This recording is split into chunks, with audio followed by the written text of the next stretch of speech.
राम राम मित्रों, आज की खौफनाक कहानी एक ऐसे भेड़िया मानव की है जो हर पूर्णिमा को अपने शिकार की तलाश में निकलता है और इंसानी बस्तियों में घुसकर मौत का तांडव मचाता है। चलिए शुरू करते हैं आज की कहानी। घने जंगलों के बीच बसे गांव में एक दहशत भरी कहानी थी जिसे लोग मानते तो थे लेकिन कभी उस कहानी पर खुलकर बात नहीं करते थे। वो कहानी थी एक भेड़िया मानव की। कहा जाता था कि हर पूर्णिमा की रात एक ऐसा प्राणी बाहर आता था जो किसी भी जानवर से भयानक था और वो चांदनी रात में शिकार करता था। कोई नहीं जानता था कि वो भेड़िया मानव कहां से आया था, लेकिन कहानियों में कहा जाता था कि कई साल पहले एक आदमी को उस प्राणी ने काट लिया था, जिससे वो खुद एक भयानक राक्षस बन गया था जो मांस और खून का भूखा था। थॉमस, जो एक रिटायर्ड शिकारी था, गांव के बाहर एकांत में रहता था। वो हमेशा से तर्कवादी आदमी था जिसने कभी भी किसी अंधविश्वास पर विश्वास नहीं किया।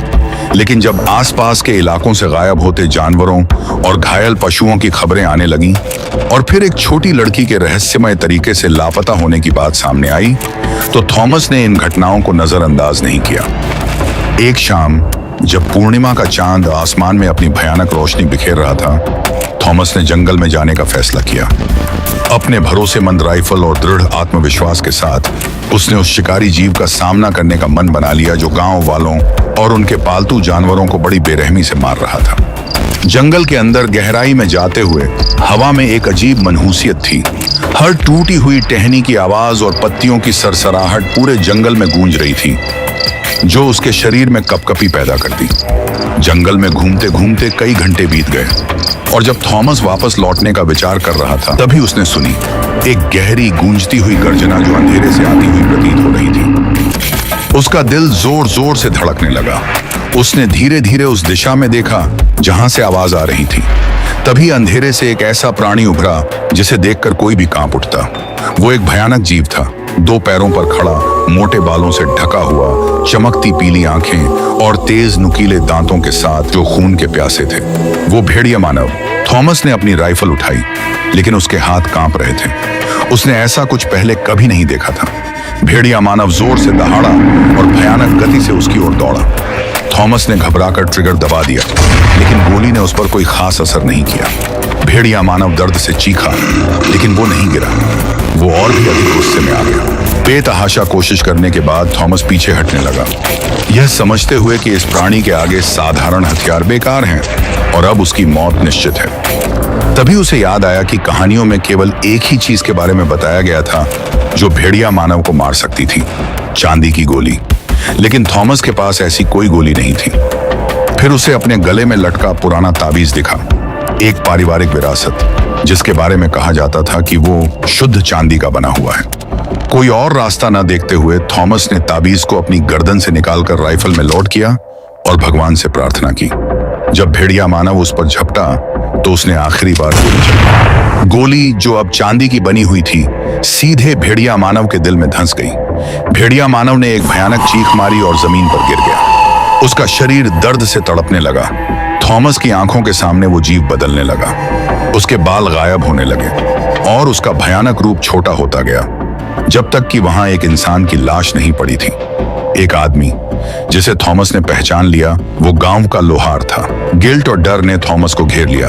तब उसे समझ में आया कि गांव वालों द्वारा बताई गई कहानियां सच थीं। भेड़िया मानव सिर्फ एक राक्षस नहीं था, बल्कि एक शापित इंसान था जो तब तक राक्षस बना रहने के लिए मजबूर था जब तक कि कोई उसे मौत से मुक्ति नहीं दिलाता। थॉमस ने उस आदमी को एक पुराने ओक के पेड़ के नीचे दफना दिया, जिसे उसने सिर्फ उस चांदी के ताबीज से धराशायी किया था, जिसने उसकी यातना को समाप्त कर दिया था। लेकिन थॉमस अब पहले जैसा नहीं रहा। अब थॉमस की धड़कनें बहुत ज्यादा ही तेज हो गई थीं और उसे बारीक से बारीक चीजें, जिसे आम इंसानों की आंखों द्वारा देखना असंभव है, वह बहुत आसानी से देख लिया करता और वह दूर दूर की आवाजों को बड़ी आसानी से सुन लिया करता। उसका शरीर पहले से कई ज्यादा फुर्तीला और ताकतवर हो चुका था और सबसे बड़ी बात, एक रात पहले जो घाव उसे भेड़िया मानव द्वारा हुए थे, वह अगली सुबह पूरी तरह से भर चुके थे। लेकिन अगली पूर्णिमा की रात गांव में एक अजीब सी खामोशी छाई हुई थी। गांव वाले राहत की सांस ले रहे थे क्योंकि उन्हें लगा था कि थॉमस ने भेड़िया मानव के आतंक से हमेशा के लिए छुटकारा दिला दिया था। लेकिन थॉमस खुद को लेकर बहुत बेचैन था। उसकी इंद्रियां अब असाधारण रूप से तेज हो गई थीं। वो हर छोटी से छोटी हरकत को महसूस कर सकता था, हर आवाज सुन सकता था, यहाँ तक कि घने जंगलों के भीतर से आती हल्की सरसराहट भी उसे परेशान करने लगी थी। थॉमस को एक अजीब बेचैनी ने घेर लिया। उसकी त्वचा में एक अजीब सी जलन महसूस हो रही थी और उसके अंदर कुछ ऐसा उभरने लगा था जिसे वो समझ नहीं पा रहा था।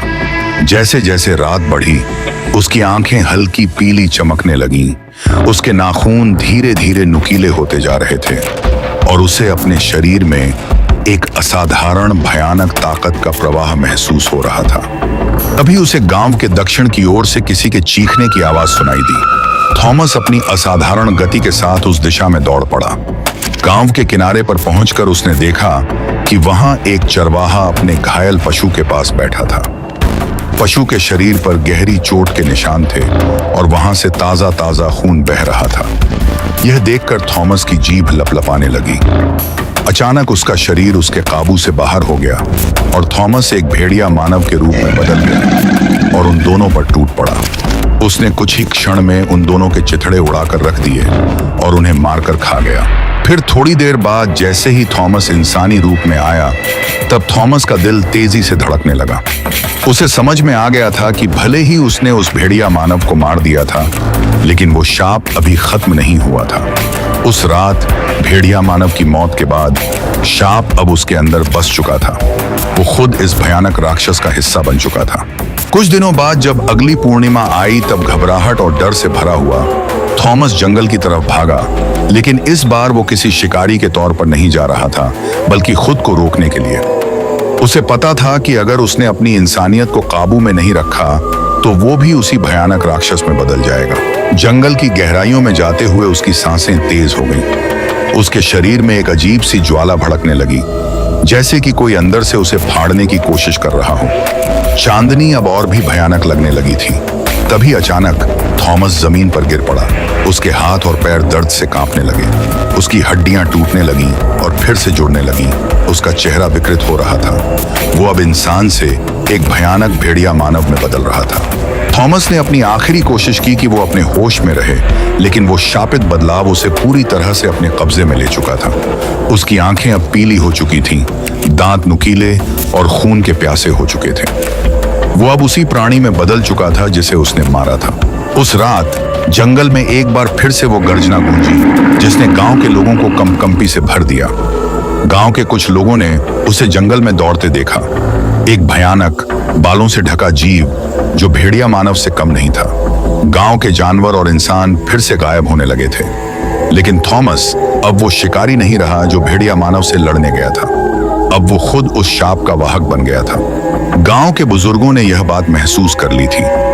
अब उन्हें पता था कि यह शाप सिर्फ एक आदमी पर नहीं, बल्कि पूरे गांव पर था और इसे खत्म करने का एक ही तरीका था, शाप को जड़ से मिटाना। अगली सुबह जब थॉमस अपने घर लौटा तो उसकी आंखों में सिर्फ दर्द और पछतावा था। वो जानता था कि वो अब इंसान नहीं रहा। उसकी रातों की दहशत अब हमेशा के लिए थी।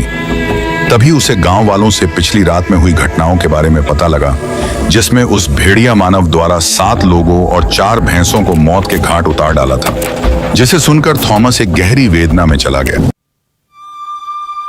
जब थॉमस को पिछली रात हुई घटनाओं के बारे में पता चला तो थॉमस को अपने आप से बहुत ज्यादा घृणा आने लगी, क्योंकि पिछली रात जिन 7 लोगों को थॉमस ने भेड़िया मानव बनकर मार डाला था, उनमें 2 छोटे मासूम बच्चे भी थे, जिनकी उम्र महज 3 वर्ष की ही थी। थॉमस एक गहरी चिंता और डर में खो गया और सोचने लगा, अगर ऐसा ही चलता रहा तो गांव के सारे लोग मारे जाएंगे। इससे अच्छा तो वह खुद ही मर जाएगा। इसलिए उसने फैसला लिया कि वह आत्महत्या कर लेगा। तभी थॉमस ने अपने अलमारी के दराज को खोला और वहां से एक बंदूक निकालकर उसमें चांदी की गोली को लोड किया। फिर उसने उस बंदूक को अपने सर पर रखकर चला दिया, लेकिन वह चांदी की गोली थॉमस का कुछ ना बिगाड़ सकी। उल्टा वह चांदी की गोली उसके सर से टकराकर चूर चूर होकर जमीन पर गिर गई। यह देखकर थॉमस अचंभित रह गया। तब थॉमस सोचने लगा, कुछ दिनों पहले जब उसने एक रात ऐसी ही एक चांदी की गोली से बड़ी आसानी से उस भेड़िया मानव को मार डाला था। लेकिन आज जब वह खुद इस भेड़िया मानव के शाप से ग्रसित होकर भेड़िया मानव बन चुका है, तब यह गोली उस पर असर क्यों नहीं कर रही। यही सोचते सोचते थॉमस घने जंगलों में बढ़ चला। कुछ समय बाद थॉमस उस घने जंगल के ऐसे जानलेवा और खतरनाक हिस्से में पहुंच गया जहां बड़े बड़े दानवों जैसे दैत्याकार जानवरों का बसेरा था, जहां कई बड़े बड़े जहरीले सांप जो हाथियों को तक जिंदा निगल जाया करते थे, और कई बड़ी बड़ी भयानक मकड़ियां और छिपकलियां, दैत्यकार मगरमच्छ और खूंखार और भयानक बाघ, शेर इत्यादि भयानक जानवर थे जिनकी तरफ देखना भी कठिन था। तब थॉमस मन में मौत की चाह लिए वही सामने एक बड़े से पेड़ के नीचे बैठ गया, जहां से कुछ ही दूरी पर एक मटमैली और विशाल नदी बह रही थी। वहीं बैठे बैठे नदी को निहारते हुए थॉमस की कब आंख लग गई उसे पता नहीं चला। जब थॉमस गहरी नींद में था, तभी अचानक उसे अपना शरीर जकड़ता हुआ महसूस होने लगा, जैसे कोई उसे जोर से दबा रहा हो। तभी अचानक थॉमस की आंख खुली तो उसने देखा एक बड़ा सा काले रंग का विशालकाय सांप, जिसने थॉमस के पूरे शरीर को अपनी कुंडली में फंसा रखा है और उसे निगलने जा रहा है। थॉमस सोचने लगा, चलो अच्छा ही हुआ, अब यह सांप मुझे निगल जाएगा और अब यह मौत का खेल भी यही बंद हो जाएगा। यही सोचकर थॉमस ने अपने शरीर को और ढीला छोड़ दिया। तभी अचानक कुछ ऐसा घटा जिसकी थॉमस में उम्मीद तक नहीं करी थी। थॉमस का शरीर बड़ी तेजी से फूलने लगा और उसे धीरे धीरे बहुत ही ज्यादा गुस्सा आने लगा। थॉमस को अपने शरीर के अंदर ऐसा महसूस होने लगा जैसे कि पता नहीं कितनी ज्यादा वोल्ट की बिजली उसके अंदर बह रही हो। उसी दौरान उस जहरीले सांप की पकड़ भी छूट गई। तभी अचानक थॉमस बेकाबू हो गया और उसने क्षण भर में ही उस विशालकाय सांप के टुकड़े टुकड़े कर दिए और चारों तरफ खून ही खून और मांस के टुकड़े फैला दिए। लेकिन थॉमस का गुस्सा बहुत ज्यादा बढ़ गया और वह धीरे धीरे एक बड़े दानव में बदल गया। उस दौरान समय भी रात का हो चला था। तभी उस खून और मांस की गंध को सूंघकर नदी से बड़े बड़े दैत्याकार मगरमच्छों के झुंड बाहर निकल आए। यह देखकर दानव रूपी थॉमस उन पर भी बिजली की तरह टूट पड़ा और कुछ ही देर में उन सब दानव जैसे दिखने वाले मगरमच्छों के भी उसने चिथड़े उड़ाकर रख दिए। तभी अचानक उस दानव ने एक ऐसी भयानक गर्जना की जैसे कि आसमान फट पड़ा हो। उसकी यह भयानक गर्जना सुनकर आसपास के जितने भी जानवर थे, सबके सब मल मूत्र त्यागते हुए इधर उधर भागने लगे। उस रात के अंधेरे में जंगल का माहौल बहुत ज्यादा भयावह हो चुका था। चारों तरफ जानवरों के कटे फटे अंग पड़े हुए थे और वह नदी भी खून से बिल्कुल लाल होकर बह रही थी। चारों तरफ ऐसा भयानक मंजर छाया हुआ था जैसे खुद मौत ही एक दानव का रूप लेकर इस जंगल में तांडव कर रही हो। तभी उस दानव ने और भी ज्यादा विकराल और भयानक रूप धारण कर लिया। फिर वह रूह को कपा देने वाली भयानक दहाड़े मारते हुए पूरे जंगल में तबाही मचाने लगा। उसने कई बड़े बड़े पेड़ तिनकों की तरह उखाड़ फेंके और कई बड़े बड़े भयानक जानवरों के झुंडों को उसने चींटी की तरह मसल कर रख दिया और कई पहाड़ों को उसने अपनी हथेलियों से रेत की तरह चकनाचूर करके रख दिया। वह जितनी तबाही मचाता जाता, उसका रूप उतना ज्यादा विकराल हो जाता। इसी तरह वह दानव पूरे जंगल का विनाश करता हुआ एक ऐसे बड़े पर्वत के पास पहुंचा जहां एक बहुत बड़े तपस्वी का निवास था। फिर उसने उस पर्वत को भी उखाड़कर अपने हाथों में उठा लिया। फिर जैसे ही वह दानव उस पर्वत को अपने हाथ से चकनाचूर करने वाला था, तभी अचानक उस पर्वत का वजन बढ़ने लगा और वह पर्वत उस दानव के हाथ से छूटकर पृथ्वी को कंपित करता हुआ नीचे गिर गया, जिस कारण चारों तरफ भूकंप आ गया। तभी उस पर्वत की गुफा से एक साधु बाहर आए, जिनके चेहरे पर अद्भुत सूर्य के जैसा तेज था। उनकी भुजाएं लंबी लंबी और उनके शरीर की कांति सोने जैसी थी। साथ ही साथ उनके चेहरे पर एक शांति भरी मुस्कान थी।